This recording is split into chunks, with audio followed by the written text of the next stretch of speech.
ಏನು ಹೇಳಪ್ಪ, ಹೇಳ್ರಿ ಕೇಳ್ರಿ. ಸರ್, ಇದು ಬ್ಯಾಕ್ವರ್ಡ್ ಕ್ಲಾಸಸ್ ಕಮಿಷನ್ ನೀವು ಹೇಳಿದಿರಿ, ಈ ರಿಸರ್ವೇಶನ್ ಜಾಸ್ತಿ ಮಾಡಬೇಕು ಅಂತ ಅಂದ್ಬಿಟ್ಟು. ಬಟ್ ನರೇಂದ್ರ ಮೋದಿ ಅವರು ರೋಹಿಣಿ ಕಮಿಷನ್ ರಿಪೋರ್ಟ್ ಕೊಟ್ಟು 2 ವರ್ಷ ಆಯ್ತು, ರೆಕಮೆಂಡೇಶನ್ಸ್ ಕೊಟ್ಟು ಇನ್ನೂ ತೆಗೆದು ನೋಡಿಲ್ಲ. ವಕ್ಫ್ ಬಿಲ್ ತೋರಿಸಿದಷ್ಟು ಪೊಲಿಟಿಕಲ್ ವಿಲ್ ನಿಮ್ಮ ಇದಕ್ಕೆ ತೋರಿಸ್ತಾರ, ರಿಸರ್ವೇಶನ್ ಜಾಸ್ತಿ ಮಾಡೋದು ತೋರಿಸ್ತಾರ? ಈಗ ನೋಡಿ, ಅವ್ರಿಗೆ ಭಾರತೀಯ ಜನತಾ ಪಕ್ಷದವ್ರಿಗೆ, RSSನವ್ರಿಗೆ ಸೋಷಿಯಲ್ ಜಸ್ಟಿಸ್ನಲ್ಲಿ ನಂಬಿಕೆ ಇಲ್ಲ, ಅವರಿಗೆ ಬದ್ಧತೆಯೇ ಇಲ್ಲ. ನೀವು ಈ 100 ವರ್ಷಗಳ ಇತಿಹಾಸ ನೋಡಿದ್ರೆ ಯಾವಾಗಲೂ ವಿರೋಧ ಮಾಡ್ಕೊಂಡು ಬಂದಿದ್ದಾರೆ. ನಾಲ್ವಡಿ ಕೃಷ್ಣರಾಜ ಒಡೆಯರು ಮಿಲ್ಲರ್ ಕಮಿಷನ್ ಆಯ್ತಲ್ಲ, ಅವತ್ತಿನಿಂದ ಇವತ್ತಿನವರಿಗೆ ವಿರೋಧ ಮಾಡ್ಕೊಂಡೇ ಬಂದಿದ್ದಾರೆ. RSSನವ್ರು ಯಾವತ್ತೂ ಕೂಡ 1925ನೇ ಇಸ್ವಿನಲ್ಲಿ RSS ಪ್ರಾರಂಭ ಆಯಿತು. 100 ವರ್ಷ ಆಯಿತು. ಈ ವರ್ಷ 2025ಕ್ಕೆ 100 ವರ್ಷಗಳಾಗ್ತಾ ಇದೆ. ಯಾವತ್ತೂ ಅವರು ಮೀಸಲಾತಿನ ಒಪ್ಕೊಂಡಿಲ್ಲ. ಆದರೆ ಅನಿವಾರ್ಯವಾಗಿ ರಾಹುಲ್ ಗಾಂಧಿಯವರು ಒತ್ತಾಯ ಮಾಡ್ತಾಯಿದ್ರು. ಕಳೆದ 2 ವರ್ಷಗಳಿಂದ ಭಾಳ ಸೀರಿಯಸ್ ಆಗಿ ಒತ್ತಾಯ ಮಾಡ್ತಾಯಿದ್ರು. ಮತ್ತು ಮ್ಯಾನಿಫೆಸ್ಟೋನಲ್ಲೂ ಕೂಡ ಸೇರಿಸಲಿಕ್ಕೆ ಅವರೇ ಕಾರಣಕರ್ತರು. ಮತ್ತು ನಾವು ಪತ್ರನೂ ಬರೆದಿದ್ದೆವು. ಮಲ್ಲಿಕಾರ್ಜುನ್ ಖರ್ಗೆ ಅವರು ಒಂದು ಪತ್ರನೂ ಕೂಡ ಬರೆದಿದ್ದರು 2023ರಲ್ಲಿ. ಅದಾದಮೇಲೆ ನಾವು ಈಗ ಜಾತಿ ಗಣತಿ ಮಾಡ್ತೀವಿ ಅಂತ ಹೇಳಿದ್ದಾರೆ. ಅದರ ಟೈಮ್ ಫಿಕ್ಸ್ ಮಾಡಿಲ್ಲ, ಯಾವಾಗ ಮಾಡ್ತೀವಿ ಏನು ಅಂತ ಹೇಳಿಲ್ಲ. ಇದರಲ್ಲಿ ಜನಗಣತಿನಲ್ಲೇ ಜಾತಿ ಗಣತಿ ಮಾಡ್ತೀವಿ ಅಂತ ಹೇಳ್ತಾರೆ. ಸೊ ನಾವು ಏನು ಹೇಳೋದು ಅಂದರೆ, ಒಂದು ಸೋಷಿಯೋ ಎಕನಾಮಿಕ್ ಎಜುಕೇಷನಲ್ ಸರ್ವೆ ಆಗಬೇಕು. ಇನ್ನೊಂದು ಈ ಸೀಲಿಂಗ್ ಇದೆಯಲ್ಲ, ಅದನ್ನು ಸಂವಿಧಾನಕ್ಕೆ ತಿದ್ದುಪಡಿ ತೆಗೆದಾಕಬೇಕು. ಯಾಕಂದರೆ ಸುಪ್ರೀಂ ಕೋರ್ಟ್ನವರು ಇಂದಿರಾ ಸಹಾನಿ ಕೇಸ್ನಲ್ಲಿ ಹೇಳ್ಬಿಟ್ಟಿದ್ದಾರೆ, ಡಿವಿಷನ್ ಬೆಂಚು 50%ಗಿಂತ ಮೀಸಲಾತಿ ಹೋಗಬಾರ್ದು ಅಂತ ಹೇಳ್ಬಿಟ್ಟಿದ್ದಾರೆ. ಈಗ ಮೀಸಲಾತಿ 50% ಆದರೆ ಜನಸಂಖ್ಯೆಗೆ ಅನುಗುಣವಾಗಿ ಮೀಸಲಾತಿ ಕೊಡೋಕ್ಕಾಗಲ್ಲ. ಅದರಿಂದ ಸಾಮಾಜಿಕವಾಗಿ, ಆರ್ಥಿಕವಾಗಿ, ಶೈಕ್ಷಣಿಕವಾಗಿ ಹಿಂದುಳಿದಿರ್ತಕ್ಕಂಥವ್ರು, ಅವ್ರಿಗೆಲ್ರಿಗೂ ಕೂಡ ಮೀಸಲಾತಿ ಕೊಡಬೇಕಾಗಿರ್ತಕ್ಕಂಥದ್ದು ಅತ್ಯಂತ ಅನಿವಾರ್ಯ, ಅಗತ್ಯ. ಯಾಕೆಂತಂದರೆ ಸಮಾಜ ನಿರ್ಮಾಣ ಮಾಡಬೇಕಾದ್ರೆ ಎಲ್ಲರೂ ಆರ್ಥಿಕವಾಗಿ, ಸಾಮಾಜಿಕವಾಗಿ ಸಬಲರಾದಾಗ ಮಾತ್ರ ಸಮಾಜ ನಿರ್ಮಾಣ ಮಾಡಲಿಕ್ಕೆ ಸಾಧ್ಯ, ಜಾತಿ ಹೋಗಲಿಕ್ಕೆ ಸಾಧ್ಯ ಆಗ್ತದೆ. ಈಗ ನರೇಂದ್ರ ಮೋದಿಯವರಿಗೆ ನಾನು ಒತ್ತಾಯ ಏನು ಮಾಡ್ತೀನಿ ಅಂತಂದರೆ, ಒಂದು ರಾಹುಲ್ ಗಾಂಧಿಯವರು ಕೂಡ ಒತ್ತಾಯ ಮಾಡಿದ್ದಾರೆ, ಒಂದು ಸೀಲಿಂಗ್ ಇದೆಯಲ್ಲ 50%, ಅದನ್ನು ತೆಗಿಬೇಕು.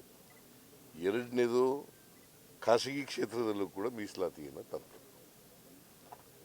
ಇವೆರಡೂ ನಾನು ಒತ್ತಾಯ ಮಾಡ್ತೀನಿ.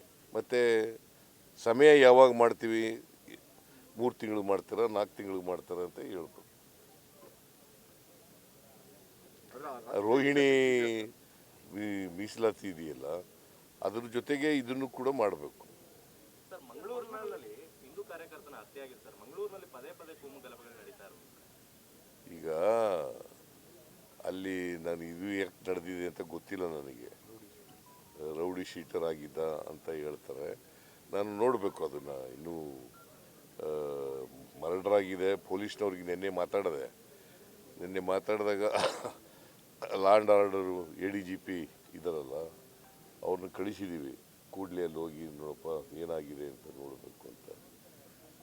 ಯಾಕೆ ಮರ್ಡರ್ ಆಗಿದೆ, ಏನು ಕಾರಣ, ಇವೆಲ್ಲ ಗೊತ್ತಿಲ್ಲ ನನಗೆ. ಯಾರು ಮಾಡಿದ್ದಾರೆ, ಅದಕ್ಕೆ ಕೂಡಲೇ ಅಕ್ಯೂಸ್ಡ್ ಯಾರ್ಯಾರು ಆಗಲಿ,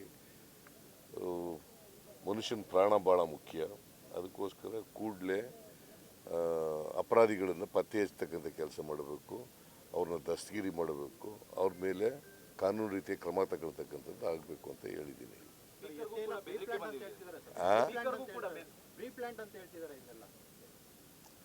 ಈಗ ಪ್ರೀ ಪ್ಲ್ಯಾಂಡ್ ಅಲ್ವೋ ಅಂತ ಗೊತ್ತಾಗಬೇಕಲ್ಲಪ್ಪ ನಮಗೆ. ಇದು ವಿಚಾರ ಗೊತ್ತಿಲ್ಲ. ಇನ್ನು ಇನ್ವೆಸ್ಟಿಗೇಷನ್ ಆದಮೇಲೆ ಗೊತ್ತಾಗುತ್ತೆ.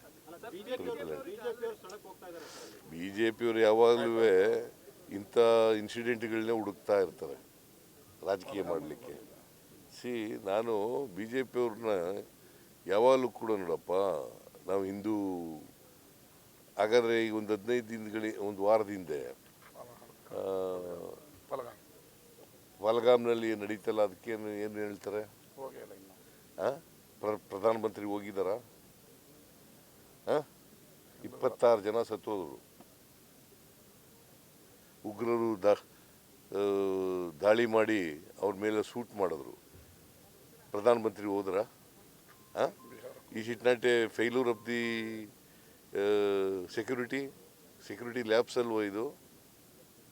ಅಲ್ಲಿ ನಾನು ಕೇಳಿದೆ, ನಮ್ಮ ಲೀಡ್ರ್ ಒಬ್ಬ ಹೋಗಿದ್ದ ಅಲ್ಲಿಗೆ ಕಾಶ್ಮೀರಕ್ಕೆ. ಅವ್ನು ಕೇಳಿದಾಗ ಒಬ್ಬ ಪೊಲೀಸ್ನವನಿಲ್ಲ, ಒಬ್ಬ ಸೆಕ್ಯೂರಿಟಿಯವನಿಲ್ಲ, ಯಾರೂ ಇಲ್ಲ ಅಂತಂದರೆ ಏನರ್ಥ? ಭಾಳಷ್ಟು ಜನ, ನೂರಾರು ಜನ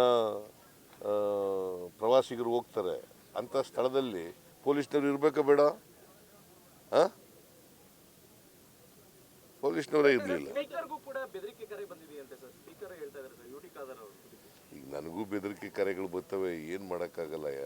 ಅದಕ್ಕೆ ಪೊಲೀಸ್ನವ್ರಿಗೆ ತಿಳಿಸಿದ್ದೀವಿ. ಯಾರು ಬೆದರಿಕೆ ಕರೆ ಮಾಡ್ತಾರೆ ಅವ್ರನ್ನ ಪತ್ತೆ ಹಚ್ಚಿ ಅವ್ರ ಮೇಲೆ ಕ್ರಮ ತಗೊಳ್ಳಿ ಅಂತ ಹೇಳಿದ್ವಿ. ನಿಮಗೂ ಬಂದಿದೆಯಾ ಸರ್ ಆ ಥರ? ಹೌದು, ನನಗೂ ಬಂದಿದೆ. ಸರ್, ಇನ್ನೊಂದು, ನಿಮ್ಮ ಸರ್ಕಾರ ಬಂದ್ಮೇಲೆ ಪ್ರತಿ ಸಾರಿನೂ ಲಿಕ್ಕರ್ ಪ್ರೈಸಸ್ ಜಾಸ್ತಿ ಆಗ್ತಾ ಇದೆ ಅಂತ ಪಾಪ ಎಲ್ಲರೂ ಬೇಜಾರು ಮಾಡ್ಕೊಂತ ಇದ್ದಾರೆ. 10% ಯಾವ ಥರ ಅಂತ ಅಂದ್ಬಿಟ್ಟಿದ್ದಾರೆ. ಇಲ್ಲ ನೋಡಯ್ಯ, ಇದು ಟೆಂಪರೆನ್ಸ್ ಬೋರ್ಡ್ ಅಂತ ಇದೆ, ಗೊತ್ತಾ ನಿನಗೆ? ಪೂರ್ಣ ನಿಲ್ಲಿಸಾಗಿಲ್ಲ, ಕಡಿಮೆ ಮಾಡಿ ಕುಡಿಯೋದನ್ನ ಅಂತ. ಕಡಿಮೆ ಮಾಡಲಿಕ್ಕೆ ಸ್ವಲ್ಪ ಬೆಲೆ ಜಾಸ್ತಿ ಇರಲಿ ಬಿಡು. ಚಾಮರಾಜನಗರದಲ್ಲಿ ಇವತ್ತು 3 ಗಂಟೆ ಒಳಗಡೆ ಡಿಸಿ ಆಫೀಸ್ ಬ್ಲಾಸ್ಟ್ ಮಾಡ್ತೀವಿ ಅಂತ ಅನಾಮಧೇಯ ಮೇಲ್ ಬಂದಿದೆ ಸರ್. ಏನು? ಚಾಮರಾಜನಗರ ಡಿಸಿ ಆಫೀಸ್ 3 ಗಂಟೆ ಒಳಗಡೆ ಬ್ಲಾಸ್ಟ್ ಮಾಡ್ತೀವಿ ಅಂತ ಒಂದು ಅನಾಮಧೇಯ ಮೇಲ್ ಬಂದಿದೆ ಸರ್. ಗೊತ್ತಿಲ್ಲ.